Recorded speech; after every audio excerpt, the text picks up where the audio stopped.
Fanalysis combines the analytics used in fantasy football with the latest metrics of betting trends. And that's how we find the top plays each week. We are now joined by the lead betting analyst from Pickswise, Jared Smith, on maybe the most entertaining weekend of the NFL season. It's championship weekend. We start things off with the AFC Championship game. The Chiefs are 7-point favorites against the Bengals.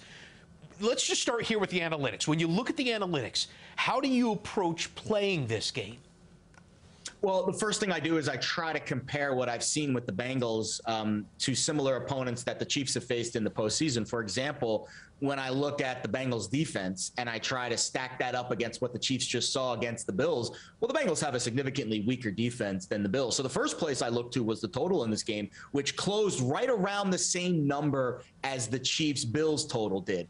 And when you just think about, well, the Bills defense is significantly stronger than the Bengals, that total was around 54. Why is this Chiefs-Bengals total hovering around the same price? Well, I think it's because of the Bills offense, which is infinitely more potent and stronger than the Bengals offense. And don't get me wrong, Joe Burrow's been an incredible story. But if you look at what he has done in the postseason, they faced the Raiders, they faced the Titans. They're averaging just 326 yards and less than 23 points per game in those two contests, while the Chiefs have faced the Steelers defense, which actually has played pretty well, I think better than the Bengals defense has this year, and the Bills defense, which metrics-wise off the charts, first in EPA per play, net yards per play, all those analytics we like to analyze so much. So I see a big advantage here for the Chiefs offense against the Bengals defense. And then when you rewind the clock to week 17, when these teams faced each other, Chiefs jumped out to a big lead, 14-zip. They were up 28-17 at the half, and then some fluky things started in the second half. First of all, the Chiefs only had 3 possessions in the final 30 minutes of that game. They had 4 drives, the Bengals did, extended because of Chiefs penalties.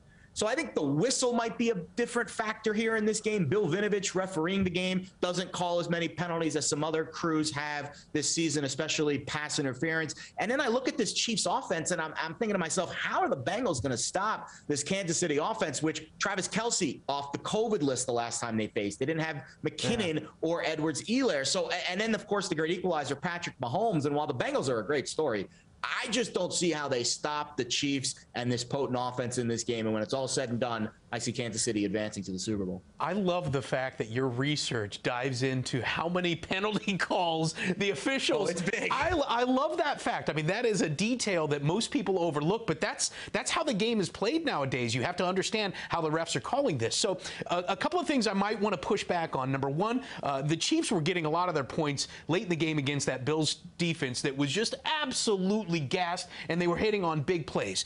Number two, in their last 3 games, and the Bengals defense, you're right, their DVOA is 24th in the NFL, but their defense is 4th in the NFL in points allowed in their last 3 games, and they are at +4 in turnovers. So does that suggest that maybe there's a regression to the mean, maybe they were lucky, or does that suggest that that Bengals defense is improving? Well, I have to look at the quarterbacks they faced. Ryan Tannehill, who is a turnover machine, and Derek Carr, who I think, take nothing away from the run that the Raiders went on to make the playoffs. But when I compare those two guys to Patrick Mahomes, who, by the way, looked to shake off those turnover woes that plagued him throughout the season, he looked like vintage Mahomes, throwing sidearms and just making every throw that needed to be made, every play that needed to be made. And then I do come back, like the matchup that really sticks out to me in this game is just the Chiefs offense against the Bengals defense. And I just don't know if we are going to see the same efficiency that the Bengals were able to, kind of absorb the running game of Tennessee, absorb the running game of the Raiders. I don't think they're going to have that advantage here because I think they're going to be much more concerned with what's going on behind them. And that is going to allow, by the way, Clyde Edwards-Helaire averaged over 8 yards a carry against the Bills, who have one of the best rushing defenses in the NFL. So I just see the trends moving in a positive direction for the Chiefs. Their offense seems to be rounding into form, peaking at the right time. They didn't look good earlier in the year, But that doesn't matter when you've got Patrick Mahomes. When he's playing at the level he's playing at now, there doesn't seem to be a lot that could stop this Chiefs offense. He's completing 75% of his passes in the postseason. 75% of his passes. 7 points is just a big number. But when you look at this other side of things and you see the Bengals offensive line versus the Chiefs offensive or the Chiefs defense, Burrow was sacked 9 times last week. 9 times. And if games are won and lost in the trenches, does that give a major advantage to the Chiefs as well? It does. And I listen, the Chiefs sack rate isn't quite what the Titans was. It's actually a big difference. The Titans have the 6th highest sack rate in the league. The Chiefs are 31st. So there is a case to be made that the Bengals offense will hold up better, especially their offensive line. And I think there's a case to be made that Joe Mixon, who's been relatively quiet of late, might have a bit of a better game, and there might be more of a scheme to get Joe Mixon involved early in this game. Because if you're Zach Taylor and this Bengals offense, the best defense is really to keep Patrick Mahomes on the sideline. So that, initially the over in this game really stood out to me for the reasons we discussed. But then when I started to dive into game script, I saw both teams, especially because of McKinnon and Edwards-Helaire both playing now, and they didn't play in Week 17. And then the Joe Mixon factor with trying not only to keep Joe Burrow upright, but also just trying to slow the game down, slow the tempo down. That's when I started to gravitate away towards the over in this game, because I don't think we're going to have enough possessions. The game could still go over, and, that would take some luck, some 3rd down conversions, maybe some 4th down conversions, and some field goals instead of touchdowns going to field goals, and vice versa. That 4-point swing can certainly tilt the game over or under. But I think the amount of possessions and the game script is what pushed me off the total in this game and pushed me more on to Kansas City, because I do see the Chiefs controlling the tempo of this game. And if you're Zach Taylor and you win the coin toss, you better receive, because you don't want to be down 7-0 right out of the gate. Yeah, call heads, not tails. Yeah, always call heads. I know 7 points is a big number. I love it. If you get down to 6.5, that's what makes it feel even better. But 7 points is a tough number to overcome. But you're right. I mean, this Chiefs offense, it's tough to deny that they are a team that can put up points left and right. But then again, so can Joe Burrow. They've got big playmakers over there as well. That's why you have to dive into the analytics. Let's look at this NFC Championship game. The Rams, 3.5-point favorite over San Francisco. The Niners won both games against the Rams this year, but they're the dogs. Does that influence your angle at all in this? Not really. So I know the cliche is it's tough to beat a team 3 times in the same year. That actually in statistics is not proven true in the NFL. 5-3, the team that's won the prior 2 games. Now, some of these games are back in the 60s and the 70s, so it's really hard to relate them to the modern NFL. But historically speaking, a team that has won the first 2 games and is an underdog in the 3rd game is 5-3 straight up in the 70 whatever years that the NFL has kind of been in existence. So the cliche that some of the media likes to throw around, it's tough to beat a team 3 times in the same year, that isn't really to hold a lot of weight when it comes to what the actual statistics say. When I look at this game, it all just comes down to Kyle Shanahan against Sean McVay. And, Shanahan's won 6 straight, 7-3 against the number, 6-2 as an underdog. And, that looks good on paper, but why? Why is this Niners offense such a bad matchup for the Rams defense? Well, I'll tell you why.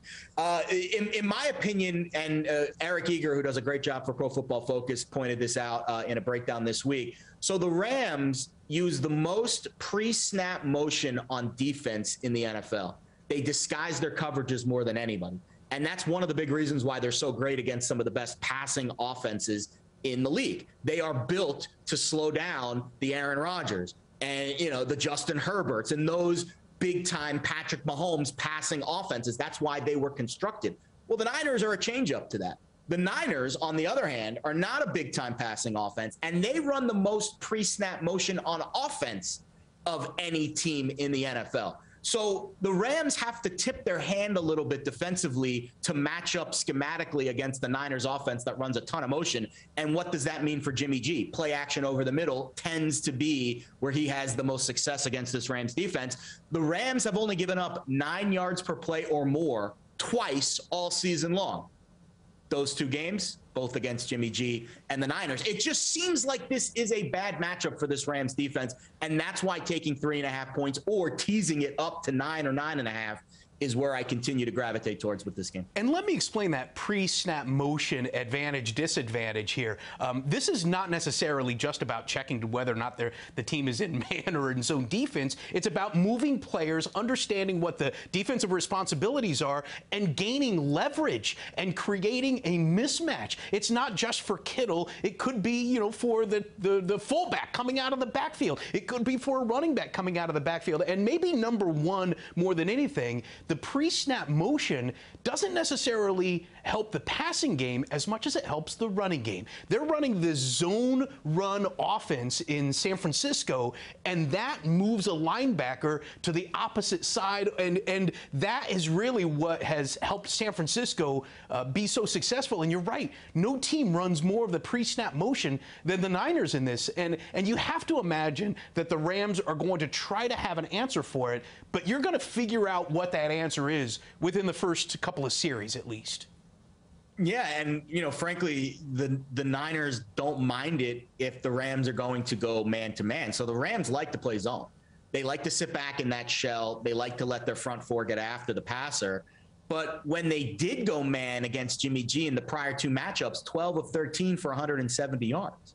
So when they do go outside of what their tendencies tend to point to, the Niners don't mind if the Rams are going to blitz and play zone, which is not something the Rams want to do. But you're right, they might have to do that in order to be successful in this game too, because it's a chess match. Yeah. You know, if the Rams stick to their base defense and they don't disguise their coverages because they can't against the Niners pre-snap motion, it's going to be similar to what we saw in the prior matchups where the Niners had no issues moving the ball, especially in the second half of that Week 18 game. If the Rams do throw a curveball in the mix, that's when the chess match ensues. How does Jimmy G react? How does Kyle Shanahan react? That's where live betting can certainly come into the equation as well. Well, you know, I love that, but so how can we turn this into something that can make the viewers a profit? Is there a player prop that you can take advantage of with understanding this pre-snap motion tendencies?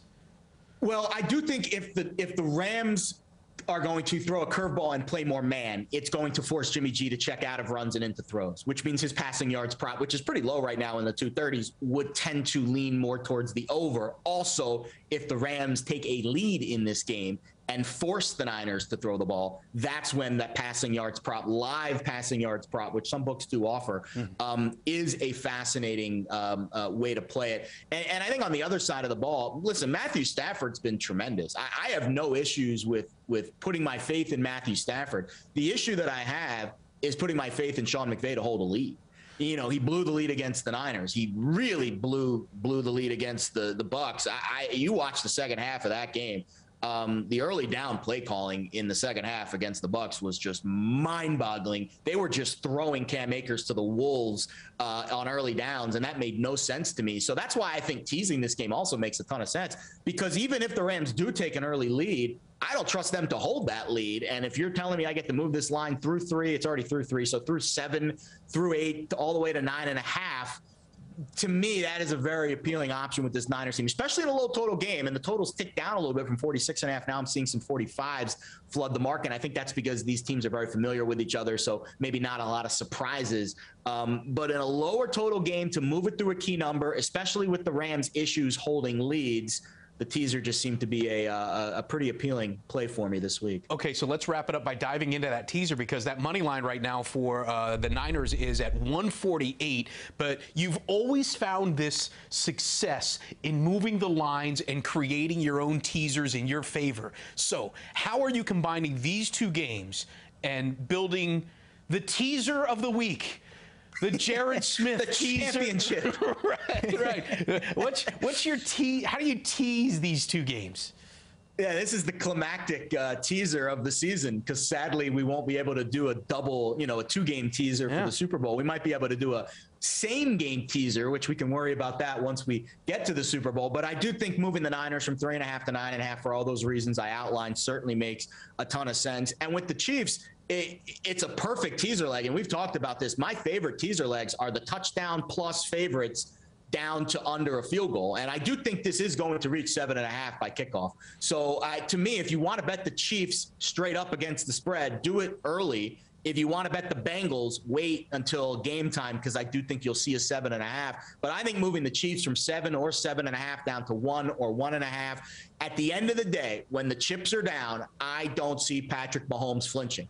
And I see the Chiefs. Actually, to be honest with you, the vibes I'm getting, Steve, Super Bowl rematch from 2 years ago. I mean, Chiefs and Niners. It was a great Super Bowl. Mahomes didn't flinch when there was 13 seconds left to go in the game. The man didn't flinch. Insane. So, I mean, what scenario is it where Patrick Mahomes can't move the ball down the field? It really does create an opportunity for everybody out there that's laying money. Jared, it's been fun doing this so far. We've got some more things coming for you in the coming weeks, but that's how he sees the championship weekend. You can see the AFC Championship game Sunday at 3 p.m. on CBS. For Jared Smith of Pickswise, I'm Steve Overmyer. This is Fanalysis.